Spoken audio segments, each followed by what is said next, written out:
Favorite sportscaster, Gina Miller, and there's the billionaire right in the middle. All right. Okay, this is streaming all over the country. Gina? Hello. Whenever we're ready to go on Boone's pages, we can go ahead and start. We're Rachel, ready to we roll. good? You're ready to roll? Yeah. Are you going to cue us and tell us when to go? You can go. We're going. There we are. Hi. Welcome to Birthday with a Billionaire. We are celebrating Boone Pickens' 88th birthday, which is this Sunday. We're celebrating it, though, today at his headquarters here at BP Capital in Dallas, Texas. I'm Gina Miller, of course, the honorary man of the hour, Boone Pickens, with WFAA Chief Meteorologist Pete Delkus. So glad that you're here. Even better to be here with you to kick off the birthday celebration. I know it's my birthday, but how old am I? Well, you don't look a day over 87, and you're not yet. Yes, I was at 9:30 this morning. Oh! No, one, you're right. Is that the time you were born, though? You remember the specific time? 9:37, but it was on the 22nd. We're Sunday. Not All Right. right. Sunday is the birthday, and yeah, so I'm, like you said, I'm much younger than 88. and 88 has never looked so good. So over the course of the next 30, 45 minutes, we're going to dive into some Boone Pickens stories that we've never before heard. We're going to get some of your secrets to success. And Boone and Pete have this wonderful relationship. They spend a lot of time together. You're going to pull some of these good stories out of Boone as well. And I have an award for you. That scares me.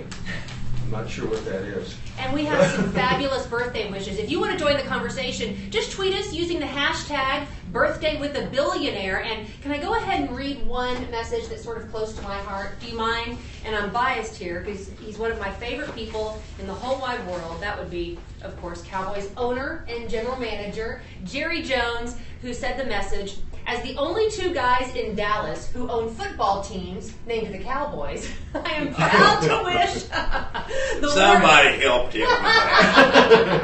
So we give Marilyn Love some credit here, but I guarantee he said this: I am proud to wish the warmest of birthday wishes to a very good friend, a trusted confidant, and a true inspiration and role model. It was nice of Jerry to say that. It was very, very nice. And so Sunday's the day. That's when you turn 88, and at 9:37 in the morning. And the most memorable birthday for you was the first one. It was, yes. And not just because it was the first one, but there's a story behind the first one because it's a significant. But I don't know for sure I actually remember the birthday. Gina, his memory is amazing. But I've been told about the birthday so many times. Then, I mean, you know, you're told about something many times. You start to think you were there. Right. So, but it was 1928. And medicine in 1928, slightly different, Gina, than medicine in 2016. Oh, yeah. But your mom's pregnant with you, and the day is here, and there's some medical complications. well, I'll set up a little bit. But my mother and father were married in 23. Mm-hmm. And my grandfather was a carpenter, and he built the house for them. And they decided not to put the bedroom on another bedroom on the house because we'd see. So they went 5 years, no baby, and so they went to Mayo's and they said, "There's nothing wrong with either one of you. Just go back to Oklahoma and keep trying, Keep practicing. Yeah." That's part. So my mother got pregnant right after they came back. Huh. She got pregnant at 27, and I was born May 22nd, 9:37 a.m., 1928. Now, what did you have in a town of 5,000 people? You had two doctors. They were brothers. One was a GP, and lo and behold, and thank God, the other one was a surgeon.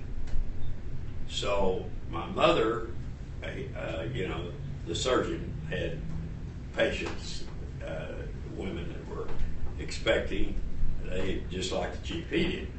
And so now delivery day comes, and the hospital, Holdenville General Hospital, and my dad, of course, was there, and this was the first baby, and the doctor, after some period of time passed, I asked my dad this story, I know a dozen times over the years, because I figured out how important the story was. sure he told it the same way every time. Well, he did. I mean, he remembered it very well. But the doctor, Dr. Wallace, said to my dad, he said, Tom, Grace is not going to be able to deliver. So he said, you may be faced with the biggest decision of your life. Who survives? Your wife or the baby? Yes. Yeah. It's a tough question. And my dad said, no, you're not that far from the baby. And he said, I know, Tom, you're asking me to do a cesarean section. And he said, I've never seen it. And he said, of course, if I haven't seen it, I haven't done it. Yeah. But he said, I don't. And my dad said, no. And they talked further. I'd asked my dad, how much time passed? Now, how much time had passed now? You know, my dad, he would give you time, always 10 or 15 minutes, and something else. And he said, well, another 10 or 15 minutes. But anyway, he told my dad, he said, see the book over there on the table. My dad thought it was a Bible when he walked in the room. And he said, it's to the page there. You go read what I've read now several times to it. So these were the instructions as to how to perform the C-section. Is that what it was? Yeah. Oh my goodness. No. You don't want to read a manual the first time you're doing it. No. Oh my gosh. My dad was a lawyer, and he could read. And so he went over and sat down and read the deal. And my dad said it was a page and a half and 2 pictures. Oh my gosh. And he said, you can do it, Doc. He said, you can do it. And they talked, and my dad talked him into doing that. Oh wow. And so he said, let's say a prayer. And he said, Tom, I've got to get back to Grace. But he didn't say he was going to do it at that point, but my dad somehow knew he was. Anyway, they said a short prayer. He left the room. My dad went out. He said, you got a chair and sat down outside the delivery room. And my dad sat there and he said, I said, how long did you sit there? And he said, I don't know. I said, well, was it 30 minutes? Was it an hour? He said, it could have been either one. I don't know. He said, his head's just spinning. Yeah, he said, I was so deep in thought Mm-hmm. and all. And the nurse came out and said, Mr. Pickens, your wife is very well, and you have a little boy, and he's very well too. Oh my gosh. And so that was it. And my mother had been the first cesarean in Holdenville. And that surgeon he was only in Holdenville for just a few years. 3 years. 3 years. He lived in Holdenville 3 years. He and his brother owned the hospital. And they were serious doctors, of course. Mm-hmm. But they came, and I was in Holdenville Tuesday this week. Oh. were you? Wow. I make a trip up there every year and visit the cemetery and everything else. But I learned this was new, and from Fran Cook, who has a library.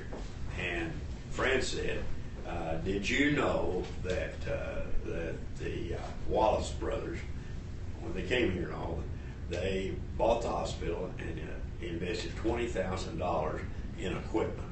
Can you imagine $20,000 in Holdenville, 1928? Yeah. That'd be like $20 million. Oh, right, at today. Baylor or Mhm, UT yeah. Southwestern. And so, Well, that's just amazing to think in 1928, you read a page and a half of instructions, and a short time later, here he you are. is. And Yeah. it's almost a testament to you were innovative the day you were born, and I think that's carried you throughout your 87 plus, almost 88 years. You have been focused about innovating, whether it be in your personal life, with your fitness level, and how healthy you are, to your business. Why are you so passionate about being so modern and so innovative? This Periscope is a testament to that as well. I don't know. I can tell you so many things. What you just said is very complimentary of me. I can tell you, I can give you a list twice that long that are uncomplimentary of me. We can get into that too if you want to. No, but I can't. Yeah. I mean, I was immature way too long. way too long. And you know, in other points along the way, I guess I lucked out kind of at the start to have the break, and then as I went along, I kind of bridged periods of immaturity. I didn't get in trouble, wasn't anything like that, and never had, you know, things like you have now, drinking problem or something like that. None of that, and always was involved in the sports. Not ever the best, but competitive. And do you think some of those lessons that you learned in sports, they've carried over to just great life lessons? Yes, I do. I think I learned a lot. And my basketball coach in Holdenville, John Doherty, I was there this week, drove past the high school, John Doherty gymnasium. Oh, is that right? Yeah, he won the state championship there in basketball in '42, and I was the manager of the team. I was in 8th grade. What do you think? That was a break. Yeah. To see those kind of players beat Tulsa and Oklahoma City in the semifinals and finals. A small town, Utah, a small town, can win. You got the right players, the right coach. Okay, so there's a big learning experience for me.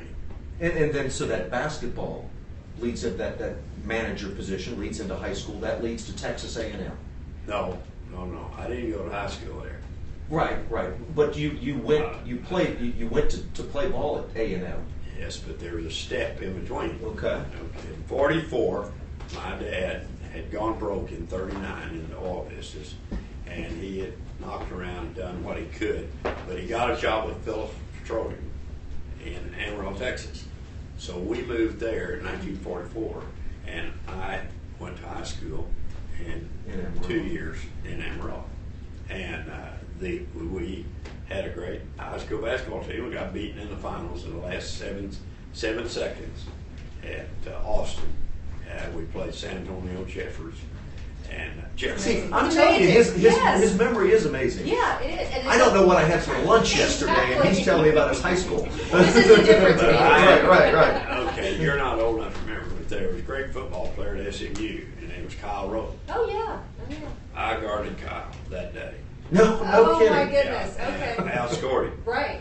And I scored 8 points. We got beaten 37-36 in the last 7 seconds. Oh my gosh. I love this. So, anyway, that we lost, and I went to Texas A&M on a basketball scholarship, and that was fall of '47, and I was there 1 year, and then your scholarships were only 1 year scholarships. They were 1 year contracts, and they may renew and may not. But for instance, if you got hurt, that you're off scholarship.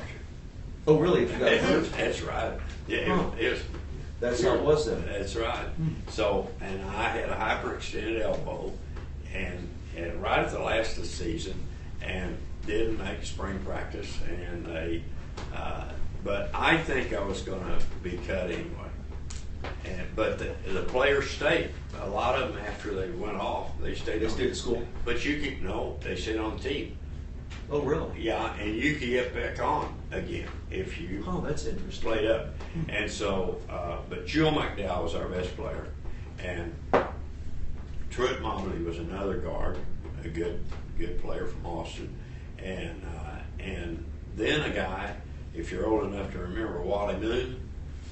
I know the name. Wally. Yeah, I knew Warren. Los Angeles. Yeah, right. I knew Warren really well. Los Angeles Dodgers.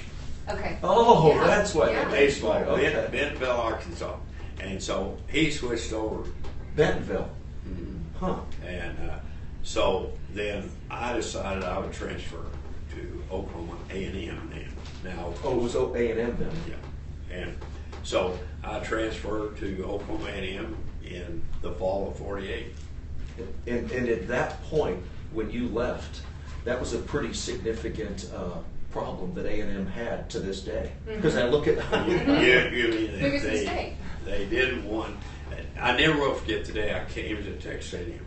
I had not met the basketball coach. I was recruited by Johnny Frankie, who was assistant coach, and so now I was going to meet Coach Carroll. And I met him, and I said, Coach, I'm Boone Pickens from Emerald. He looked at me kind of funny. He said, "Oh, Boone, hell, I thought you were bigger than you." And I said, What'd you say? I said, "I've had all 4 of my wisdom teeth pulled, and I've lost 3 pounds, and I weigh 138. Is that what you weighed then your freshman year? 138. Yeah. And he said, I meant taller. But I bet you could shoot and you could dribble. I was a good shooter. Were you kind of the Steph Curry of those years? I actually set the state high school record for longest field goal in 1946 in the state tournament at Austin. Really? Yeah, and it held up for 40 years. It went out in 1986. Who do you know who it was that then took the title away? Took it from me? Yeah. They said in the paper that I didn't know I had the title. Oh, is that right? There was only one title that was removed from the books this year in the Texas high school basketball championship. Oh, how funny is that? And I was reading, it said Boone Pickens said it in 1946. Huh. And did you read this like in '86 when the yeah, when it came yeah, in. Yeah. Huh. It's in, but it also said it was well past where I had. So they didn't measure. They moved a little further along. But I was back on center court. Oh, were you really? Court, yeah. Oh, no kidding. Yeah. Now tell Gina about your workout routine. He's known yeah. for these walking lunges. Yes. And I've seen video of him doing push-ups. I think it was last year at homecoming up in Stillwater, doing push-ups. I forget who was carrying you along on this float, but he was doing push-ups. I was in a hospital bed, if you remember. Sense of humor is key too So to lasting this long. He's doing these push-ups, and so they were taking video. It's on a plywood board. Plywood board, and the parade's going down, the float's going down. And they said, "Oh, we didn't get good enough video. Do another set of push-ups," and he did another set of It wasn't push-ups. exactly right. Correct me. My wife said you did the 20 push-ups, and you were in the shade, and I didn't get good pictures. I got back in the car. I was in a convertible. She made you get out and do more. Yeah. I like that smart woman. You know, she's here now. She's the beautiful Tony Pickens is here with us. Tony, come in here. Come say hello. Do you have an announcement you'd like to make? Is there anything you want to tell everyone now that we're watching right now? Now that Tony is here. Well, we were talking about Yeah. my mother and my birth and everything else, and I have a big announcement to make today. Jay and Sally are behind the camera. Tony, you may want to sit I down am for waiting this. for You may this. want to I sit need down to for sit this. down. You Yes. may need to sit down for Well, this. you just told me yesterday that we're expecting. You're expecting. Tony's pregnant. Again, yeah. Happy birthday, baby. So, Thank you. the story, he did the push-ups. I looked at the camera. I said, oh my gosh, this was done in the shade. And he said, you want me to do that again? I said, of course. So he just slung his feet out, jumped, walked back there, and the guys went, oh my gosh, it's Mr. Pickens. He said, what do you want me to do? He said, put it down. I'll get on it, get up, start walking. And that's how that whole thing came. I know. I saw the He video. was fabulous. She He was texted me the fabulous. video, and I was like, "Oh my gosh, this is great." As they're carrying you along, that was great. So what are the birthday plans this year? Sunday's the day. Are you guys going to the ranch? Had a birthday dinner for me in Washington the night before last. They had a birthday dinner for me last night. I have a birthday dinner tonight. Have a birthday dinner on Sunday night, and I think that about does it. No, So we're going to celebrate for a whole month. You're going to keep going. So it's a Absolutely. birthday month. It's a birthday month. Okay, when you're 88, you deserve a birthday month. Absolutely you do. And he will begin every day by doing his push-ups, his squats, his everything. I'm a runner. I can't keep up with him. He's amazing. That It true. is amazing. Not true on running. But you know, Tony, there's so many people that look at someone that has had your success, Boone, that has your health, and people want to know what's the secret. What do you do in your workout routine, your mind? I look at these things and think, is there something that we can gain from learning from you, the success that you've had, just mentally and physically? But your workout routine, every morning you do this. Yeah, I do. And she gets up at 5:30, and then I get to sleep until 6:15, and then she said, "Get your ass out there." And I go, and I call in the office first thing, and get markets overnight, and then I get on the treadmill, and then I have a routine too. I do the squats and the lunges, not the same day. Today, every pull downs. And you've had a person you've worked out with for a long time. Yes, 25 years. Yeah. Eric Over. It's just a shame. I don't know whether he'd still be around if it wasn't for me. No, I don't know whether I'd still be around. And they tell jokes the whole time. They're in there laughing. They are having more fun. He's not that funny. He's not funny. No. He's just entertaining him. I'm going to let you get back here. Happy birthday, Don. Thank you. Thank you, Tony. Thanks, Great Tony. to see you, Tony. I've been trolling social media. We Have have you? a ton of good tweets and a ton of good messages. I want to read a few And more. some are not so good. They're true. Some of them are not safe for work here, not safe Yeah. for Periscope, but I'll read a few here. This is from your friend Maria Bartiromo. Morning to you, Maria from Fox Business She's News. watching this? She sent us a message for you. Okay. To Boom, a true American original. Happy birthday and keep on thriving. I am grateful to celebrate your birthday with you and proud to call you a friend. Brian Sullivan, host of CNBC's Power Lunch. Boom. In a world of many self-proclaimed originals, you stand with the few who are indeed truly authentic.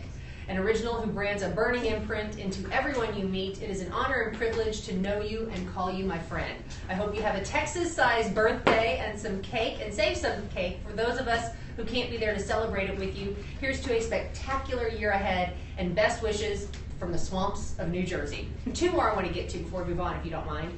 Dear Boone, and this is how I found out about the Billionaire workout, was courtesy of Pete Delkus at an event that you hosted with Ted Turner and Boone Pickens, and you got into their workout routine. Oh, that's right. We Here's did. the key. That was Park Park City's City's That Quail. was Yeah. Park City's Yeah. Quail, and the key is to stay healthy for their salon, you gotta move it. If you don't Yep. move it, you'll lose it. And Ted Turner and you shared the workout routine. It said, Dear Boone, happy birthday to you, and may you have many more from your old pal, Ted Turner.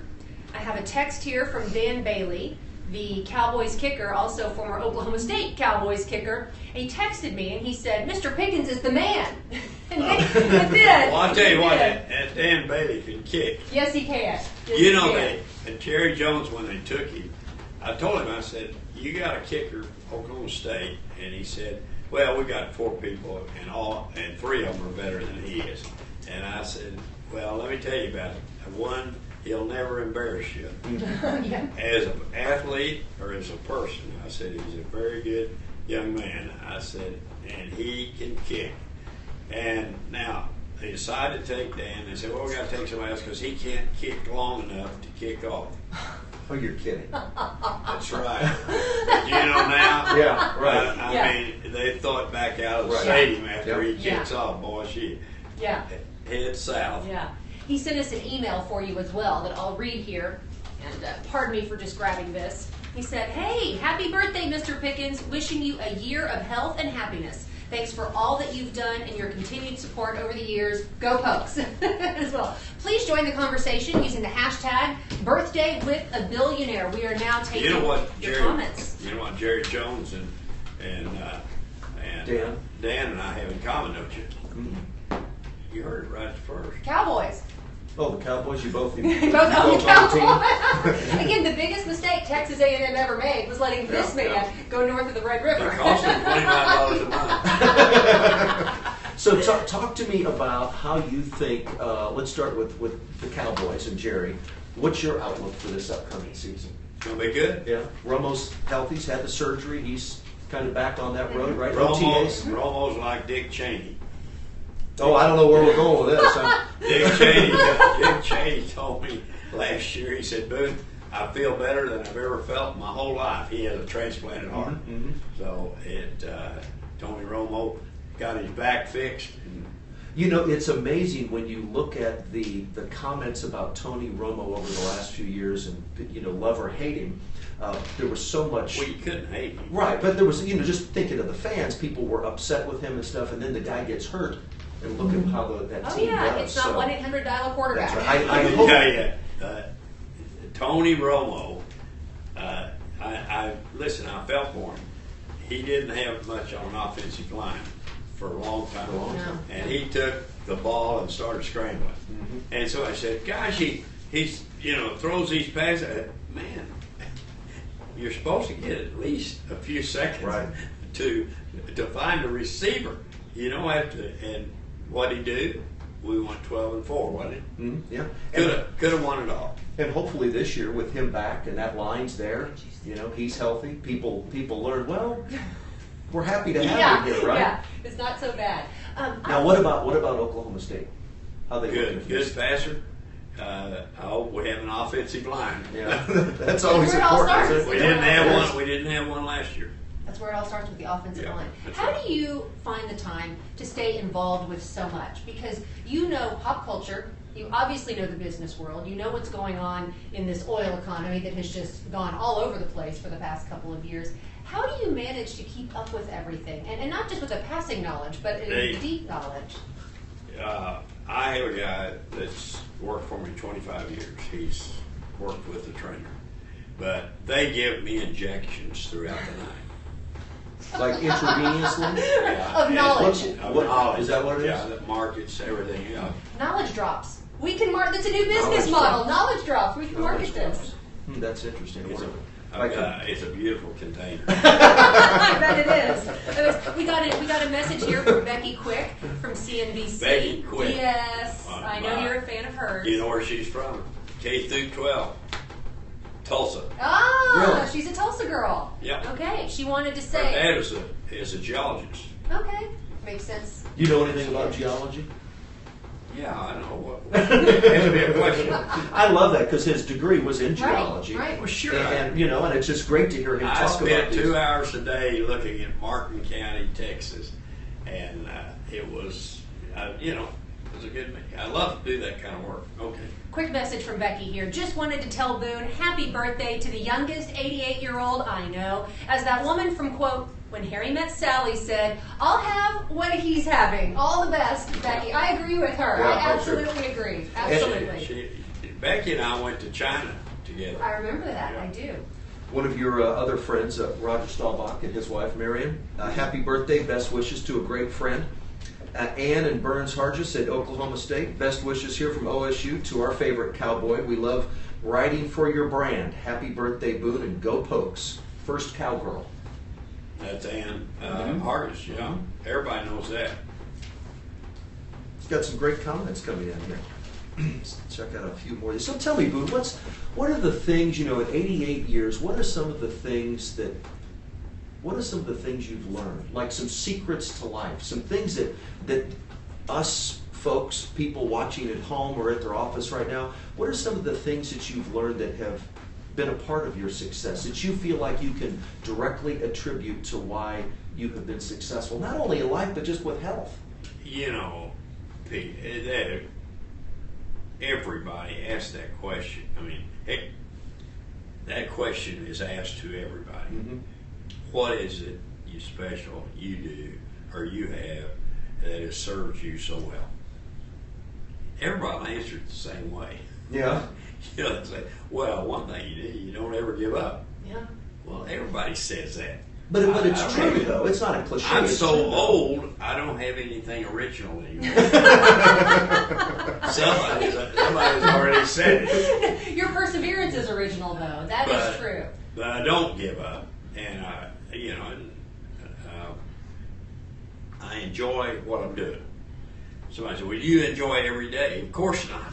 Some days I hate. Yeah. I mean, the market can make me, do I collapse? No, I don't go down, but I don't. But also the market can make your day. Your family can make your day, and it's. But I get so many opportunities to feel good, be happy, and also I said, oh, everybody says that too. I'm not so sure everybody does say that. I feel like I come up to bat more than most people do. And you can't get a hit. I mean, that's the old home run hit or what? Yeah. What Or home run giver up. How's that shoulder feel? Yeah, really. but you know, and I do too. you can't get a hit. You don't have a chance for a home run if you don't get up to bat. That's right. Yeah. And I feel like and listen, I went several years.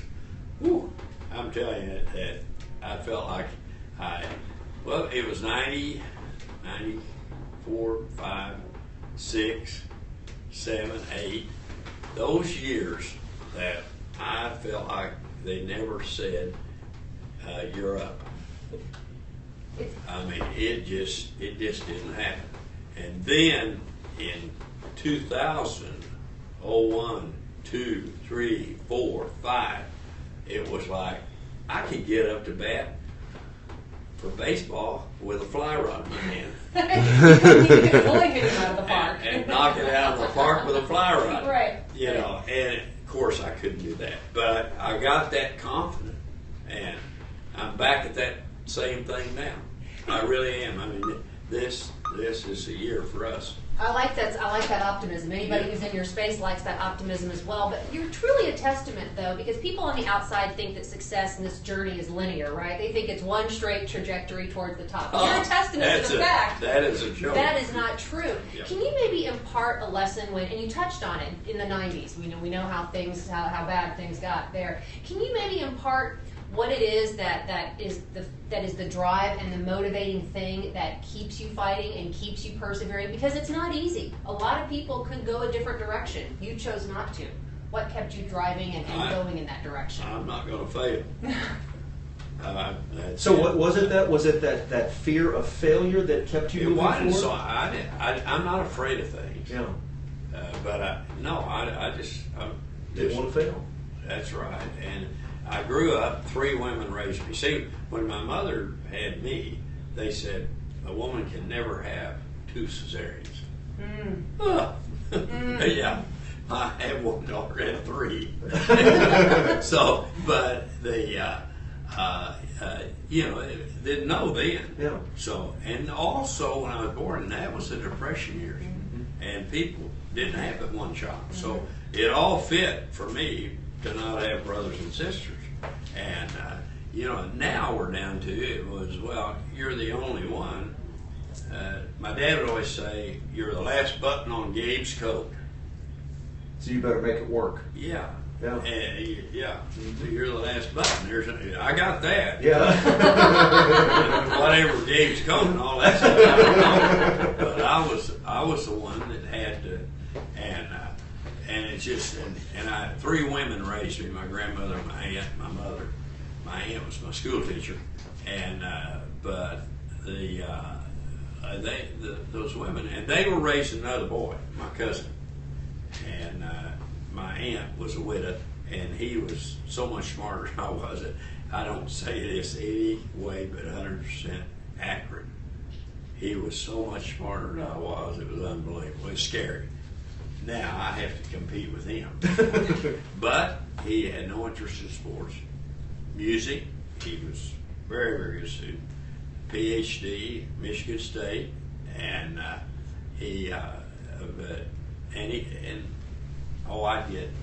get mad. He's kind of like a brother, but he's 5 years older. And I would tell him something after we were growing. He said, "You remember, you would have never gotten out of algebra or geometry if I hadn't tutored you." Is that right? That's funny. I said, "So when you think you're so damn smart, Just remember where Yes. Now tell Gina the story about you in college and your dad's advice about having a plan. Oh, yeah. Because that's something that resonates with everyone. I was with a person in Holdenville this week, and they were telling me, I said, you have a plan. And they said, yes, I have a plan. And I said, you don't know how big that is in my life. A person with a plan. My dad told me on the lawn at the SAE house, February of 1949, that he said, son, you've been in school a year and a half, and you have not shown anybody anything.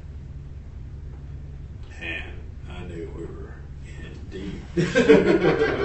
And I said, no, I probably have, but okay, what did I tell you is the biggest problem I had? Immaturity. I was immature. I had not taken anything serious up to that point. And he said, "You have no plane. You have never had a plane." And he said, "A fool with a plane can beat a genius with no plane." But he said, "Your mother and I are afraid we have a fool with no plane." Well, let me tell you that you didn't laugh. You did, but I didn't that day. I can tell you because I knew he was serious. Yeah. And when he said, "We're afraid we have a fool with no plan," and he said, "Son, I love you," he got in his car and drove off. I was standing there on the curb, and I thought, no plan, true. And they're disappointed.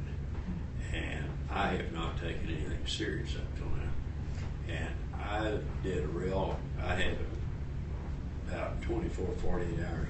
I got my transcript, went over to the geology dean, Dr. Brown Monette, and I sat down and he liked me. And he looked at my transcript. He said, "Well, Boone," he said, "not much to work with." And I said, "That's pretty well what my dad said." And he said, "Well, after this semester, you'll have 8 hours of geology." And he said, I said, "Can I get out in June of '51? Now, my dad told me that too. You're not on the same plane to graduate that we're on, your mother and I. You need to get on our plane because that's the one that's going to play out." He gave you a deadline. Oh, he gave me a deadline. Yeah. June '51, you out of here. And One way or the other. That's right. Yeah. And so Monette looked at it, just running through. Bud, if you carried 119, 2 18s in a summer school, by golly, you could be out in June of '51. And I said, "This is big to me, Dr. Monette, but I now have a plan." Yeah. And literally you do, the pickets plan. I did the 2 18s, 19 in summer school, and I was out. So when you left there and you talked with him, you went back and had to talk with your mom and dad. No, You didn't? That was it? You just went ahead and moved forward on your own just with that plan? it was pretty well laid out to me. Yeah. There was no confusion. What would I go back and say? "Hey, I'm going to do it." Right. And they're probably like, "Show me." They asked me, of course, what I was taking. "How are you doing?" Sure. And they saw my grades. Right. They could see Yeah. that there had been a change, big change. Yeah. And I made the dean's list the last 2 years, and I was one of 4 that got jobs out of college and as geologists. It was a bad period. June '51 wasn't big for oil and gas. Yeah. You talk about the year going forward, while you're so optimistic about this year, 2016, your 88th year. What is it that gives you that sense of optimism? Is there something that you can share with us that we are not privy to, or is it Sure, just, yeah? there's a way I'd answer it. Why am I not going to be optimistic? Good point. I like it. I don't look at the downside. I'm interested in the upside.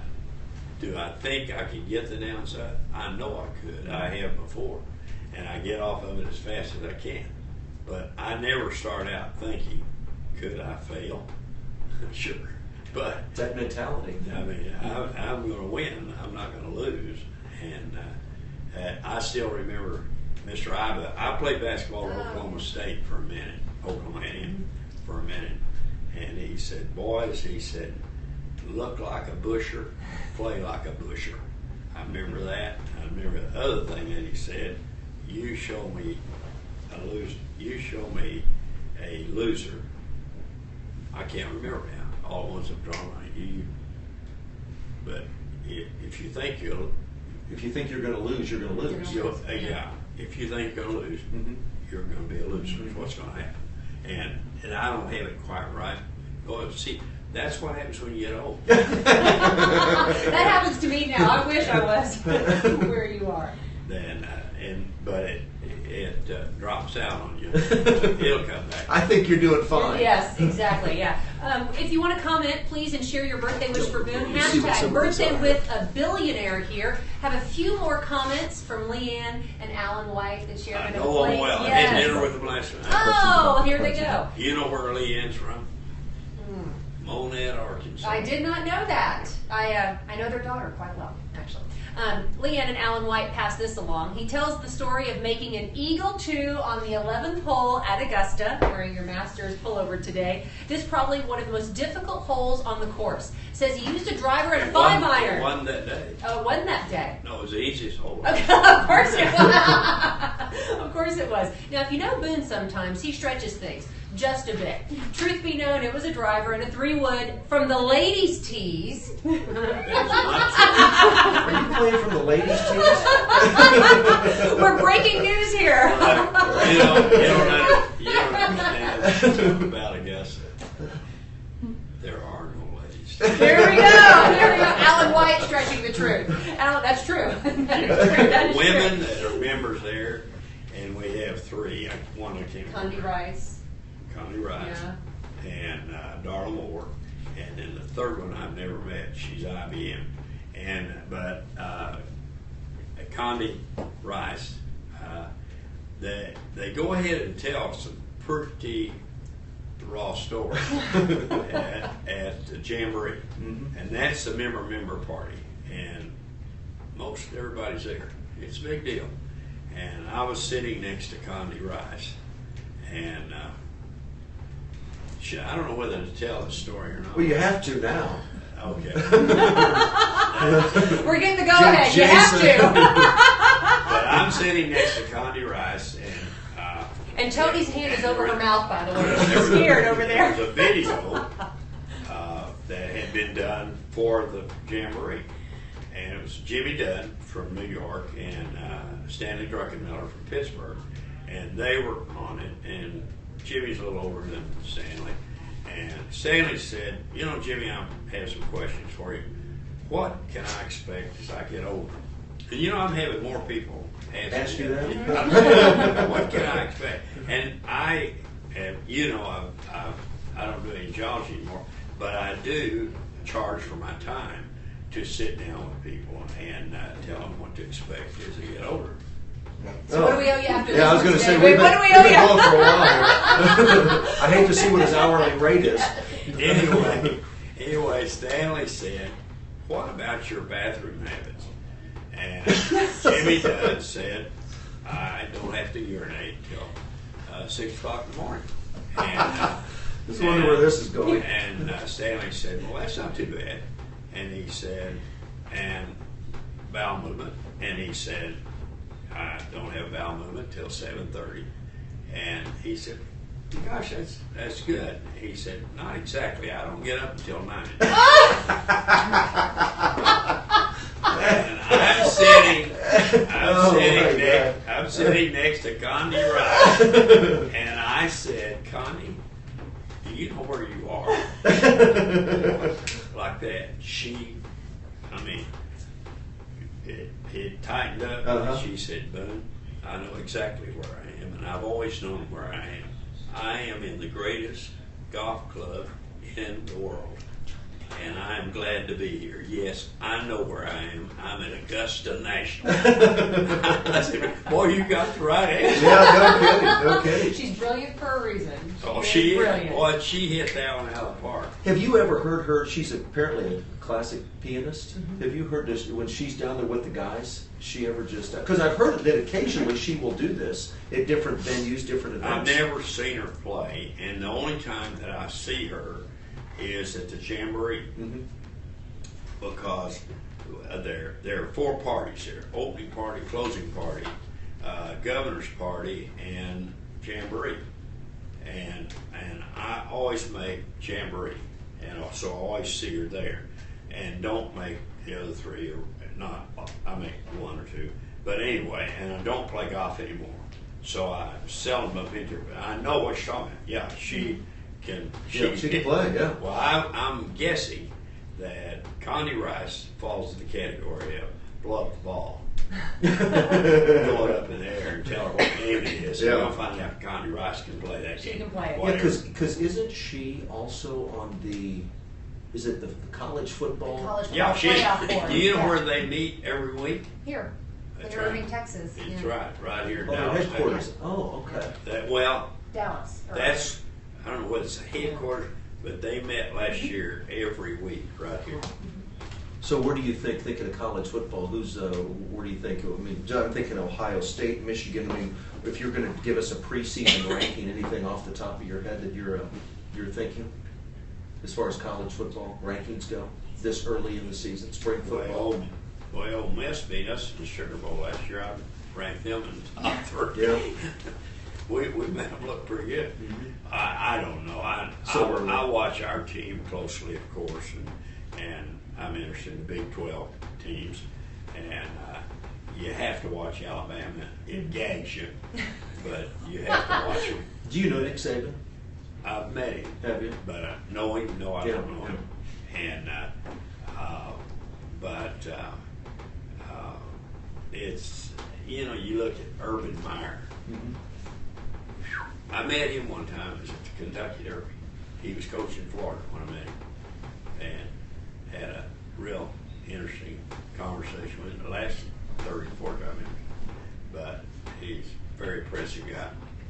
Tell you what, the programs they have, Ohio State, Oh, all of them. Harbaugh at Michigan, you know, you just look at those and Harbaugh, $40 million, Yep. yeah, 8-year contract. Yep. Yep. Drew, Michigan's going to win again. mm-hmm. I met Boone when we went to an Oklahoma State Texas A&M game about 5 years ago. And we flew up there on your plane. We killed them. We did. We killed them. We were waving the wheat all in your box. And you know this. Going to a football game with Boone Pickens is not a relaxing I'm glad you weren't affair. there 2 years. No, I wasn't. I was there during the Good Gundy years 5 years But you ago. know, excuse me for interrupting, but honestly, I don't pull for the Aggies when they play Oklahoma State. But I'm an Aggie. Are you? Yeah. Are you? Okay. But you finish. I've got something to add to that. Okay, so we go there, and you don't go to a game with Boone Pickens and company and expect to relax, because you get there and you have board meetings, and then we saw the gym, and you played basketball for literally about 5-10 minutes, shot some baskets, went to a board meeting. You go into Boone Pickens Stadium, and there are people ranging from young children, super fans. The band comes and plays outside of Boone's suite. Remember that? Then he goes and gets his ice cream. Then the president comes That's the by only and thing says hello. That's the only thing I really hear that day, because you know I'm right there with the band outside the door. You know, I can you hear know it. it. But that's what strikes me. It's just the energy. I mean, you want to talk the Energizer Bunny or whatever it is you're getting injected with overnight. I want some of it, because the energy level was so high. And we fly back to Dallas, and I did this for a story that was broadcast on my TV station at the time. We flew back to Dallas. We land about midnight. My photographer and I, you know how this goes, we're like, wow, we're exhausted. And I said, Mr. Pickens, what are you going to do? Oh, I've got about 6 hours before I have to get up and go fly to Simi Valley to the Ronald Reagan Presidential Library for a weekend out there. And I'm just looking at you thinking, what did I But do you so remember, wrong? I gained 2 hours going west. True. Well, I'll take those 2 hours and I'll be sleeping. But Aggies, that when I once again go back to what I said, the biggest problem I had was I was immature. I had trouble growing up, and I went to Texas A&M, and I went in '47. Mm-hmm. What does that mean to you? That was before I was born, quite some time ago. It was a military school. Oh, certainly, yeah, certainly. There were Yes. no girls. Yes, yes. They hadn't made that mistake. Oh, no, It was when the Corps dominated A&M, though. Yes. that's right. Yeah. Well, It still does. The It Corps still was does, 80. yes. Okay, this is 47. So you have World War II veterans there. They're back, Mhm, 47. And now you have 7,000 men on the campus. Well, so the guys that came back are veterans who don't have to go back in the Corps, but a lot of them did. Mhm. My company commander was World War II, and I was in B Company Engineers. But at that, it was Joe Richardson was my company commander. But that was a period in my life I'll never forget. I did a lot of growing up. I'm sure. I Yeah. did a lot of growing up. And when you say memory, why is your memory so good? I think that year at Texas A&M with a lot of it, you had to remember names, and they weren't kidding. I had an upperclassman. He said, you're having trouble remembering my name. And I said, I am. He said, you know what? You're going to get 3 licks. I bet you remember. Really? Yeah, I can remember it after one. Right. Yeah. Yeah. Three. I wasn't that dumb. That negative reinforcement always works for me too. Anything on Facebook Live, as we have about 5 more minutes here left on Birthday with a Billionaire, I have a- hashtag. And we love all your Periscope tweets. They've gone by so quickly. I'd love if you'd send some comments on Periscope. So people are loving the broadcast, all these hearts. We appreciate all the hearts. We appreciate all of you sharing the broadcast as well. Pete's scrolling through his I'm Facebook scrolling Live through. feed there. I have people saying gig 'em, gig 'em, gig 'em. A Yeah. lot of Aggies wish that you never went north of the border to Oklahoma State. Well, you know, kind of just do a reset Let me since get- we've been doing this for 40 minutes. Let people know why we're here, what we're doing. Today is Birthday with the Billionaire. Sunday is Boone Pickens' 88th birthday, May 22nd. Boone will turn 88. Are you a Gemini officially, or is that right on the cusp? On the cusp. On the cusp. I'm a Gemini. Great minds think alike. When's here. your birthday? June 4th. June June 4th. 4th. But the thing about it, you say 88. I mean, what's my day like? I mean, I'm here. My guys, I ask them, I say, what's the question asked most about, well, you work with Boone Pickens, you're a partner with Boone Pickens. And then what did they ask? And they said, the question most asked, you won't believe it, does he still come to the office? And I said, what do you say? He said, if he's in town, then he's here before 8 o'clock. Well, and with that thought, Gina, I asked Boone a number of years ago, what are your thoughts about retiring? And you had a classic answer about that. I'll leave here in a box. And why don't you want to retire? Well, I don't want to sound stupid. I don't know what I would do. But you love what you do. Sure, and I hate yard work. But think with me just a second. I'm here this morning. I was here 15 to 8, and so I go in a meeting as soon as I get here. We go to the big conference room, and the board's up. We see what early trading is, and discuss what happened overnight in the markets around the world, what anybody's picked up. And you're not supposed to come to a meeting empty-handed. You say, well, what do you mean empty-handed? You're supposed to bring information to the meeting. Years ago when I ran Mesa, that we had, now it's called Investment Committee Meeting, ICM, and we have dinner together one night a month. We look at our results. We close out every day, so we look at our results every day. We know how we stand, whether we're up, down, or how much, whatever. But we have a meeting at the end of the month, and we look at monthly numbers, what we have, everything else. But at OCM at Mesa, I would tell people, I said, you have come on this committee. You will be an observer for 30 days, and then you'll be a participant. And I said, there is a graduation from observer to participant. Meaning, you have to bring something to the meeting of value. Something you bring. And I said, if you don't, we don't have time for observers. Observers are just good for a month. So I said, you bring something. And now, I always say to guys, I was in Washington, this is what I have to report. I was with so-and-so and so-and-so and so. Today, I had lunch with Trent and Tyler Leon, and they were OSU golfers a few years ago. They're businessmen now in Fort Worth. And I said, okay, fellas, you tell us about what you're doing. And so they did. I said, I'm going to give you a little bit of advice. I said, don't ever go to a meeting that you don't get more out of it than they do. So I said, leave them with something, but don't give them everything. And I said, leave with more than you left. But I made a full report this morning, what I learned in Washington. I had dinner with Fred Smith, FedEx, and I had meetings and all. I did podcasts with Haley Barber and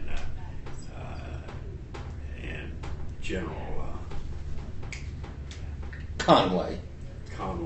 and I learned a great deal from those. But I'm asking questions on those podcasts. That's the thing. That's the thing with you. Your curiosity. Yeah. And I see that all the time. And it could be quail hunting, and that's how we know each other is because of Park City's quail. You have an award. This scares me. Go ahead. Yeah. Well, you want to tell me about it now, or you want Are to you get ready to it? for it? Yeah. Go ahead. I'm seated. It has not been decided because they have not reviewed the videos completely. But you were there in a group of expert shooters, Right. okay? And you consider yourself to be an expert. Well, I don't know about that, but I can shoot a shotgun. Yeah. Okay. Yeah. I can shoot. But a you were shotgun. there. You admitted you were there with expert shooters. That's true. So That's you true. must I be was. an expert. Yeah. Okay. There's still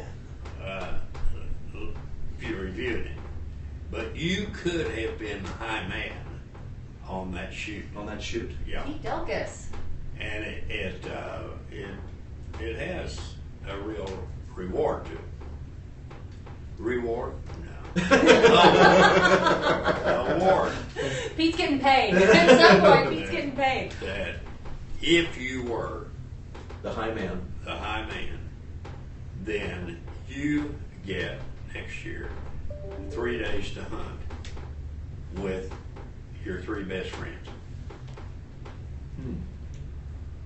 Now you're starting to think. Well, I'm thinking one. I'm thinking Bubba Wood. Then I'm trying Joe Crafton. Smart man. Yeah.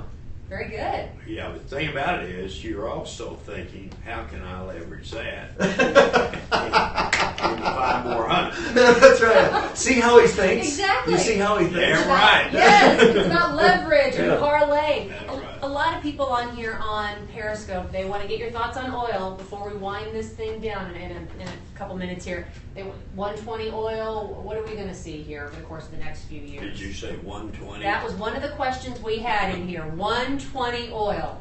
Yeah. that's one of the questions. I'm not we got thinking on Periscope. 120. I'm thinking half that. Whew.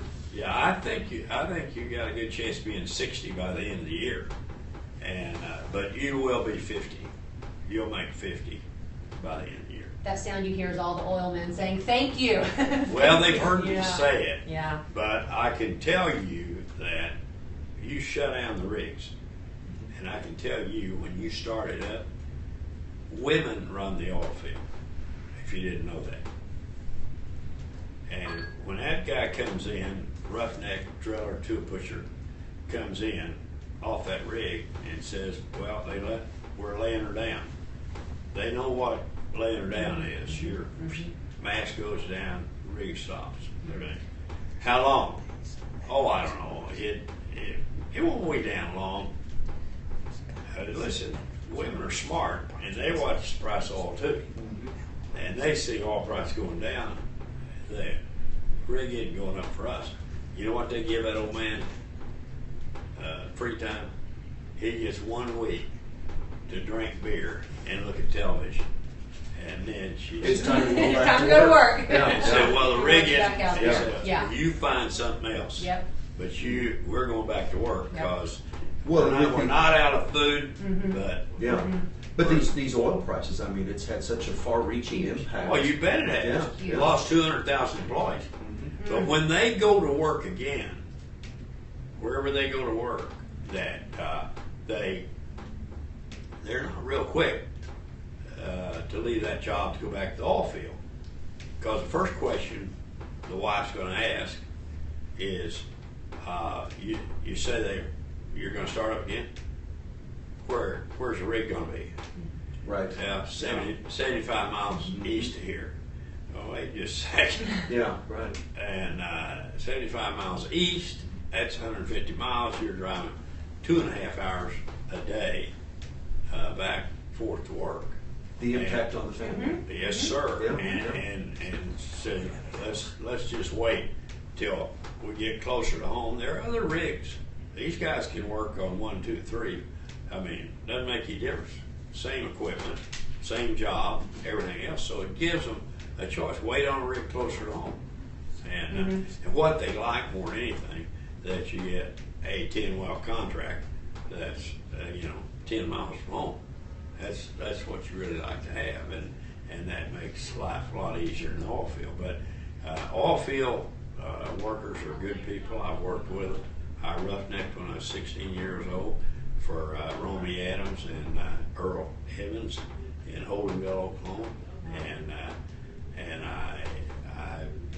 I know the oil field. I've been there. I know the heartache they go through and what they have to make the family happy and run smooth. So anyway, when this thing starts back up, you're going to get a pretty damn good run of high-price oil. A lot of people are hoping. A lot of people are hoping. But it's not going to be 120.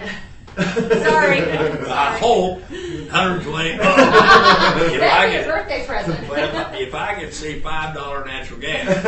Right. Do we want to wrap this up with what are your plans tonight? Tonight? Yeah. Dinner with the beautiful Tony Pickett. We're going our good friends, Barry and Lana and Andrew. Yeah, I love them. They do an annual birthday party for me, and that is tonight. That's tonight. Oh, very nice. It's we'll have a great Alan time. and Leanne. They have super music for. Are you a dancer? Be honest with me. Are you a dancer?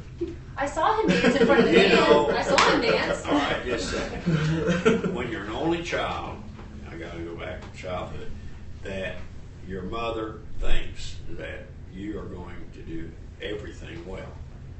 Well, because she doesn't have 4 kids. Right. I've got 5 kids. And so she doesn't have 4 kids. And, well, may not be a good musician, but pretty good athlete, and pretty good, and she gets it all, with 4 kids. Now I'm by myself. All the pressure's on. Tremendous pressure. So they sent me to Helen Cordell. Oh, I love Oh, really? For piano. Helen Cordell was, she was tough to deal with, and she sent me home after the second lesson and tell your mother you're hopeless. That's tough stuff. Yeah. How old were you? I was 12. You were 12. I was in the 6th grade. That could have scarred you for life. Exactly. So did it, Dad? And you know what Helen Cordell would say? Work it out. And you did. You did. She okay, now clarinet. Yeah, because I knew you played the clarinet. Well, or yeah. had one. Had one. Okay, clarinet, and it was, and my mother's dear friend, who was organist at the Methodist Church, and was a musician, and she came over and heard me after I'd been 3 years on the clarinet, and listened to me practice, and she got through. She said, turned to my mother and said, Grace, if he's been on that 3 years, she said, he is never going anywhere. Never going anywhere. Underline. My mother did not speak to Dodie Funk, was her name. Really? That's her real name, Dodie. Dodie Funk. Yeah, did not speak to her for 6 months. Really? Wow. And so, Is that when your basketball career took off? But she also put me in tap dancing. Oh, really? I would love to see that. Oh, I didn't. I'd love to see that. And it was as hopeless. It probably was more like the piano. Oh, that's funny. The clarinet. They were all in. Are there any pictures of him? I have in no his rhythm. tennis shoes? I have no rhythm. I have no rhythm. I saw you dance in front of the band, though. I saw you shake a little bit when the Oklahoma State band came to your suite. No, you didn't. that was your imagination. But anyway, I know we're concluding. This is, great I hope for my family and maybe some of our friends enjoy it. You all have done a very special job. You brought me along, and I was right at first. I was nervous. Oh. And you notice I stuttered right at No, first. not at all. And it cleared up. And He's been on TV Yeah. a time or two. Just Did a- I? 3 or 4. I was afraid I was going to doze.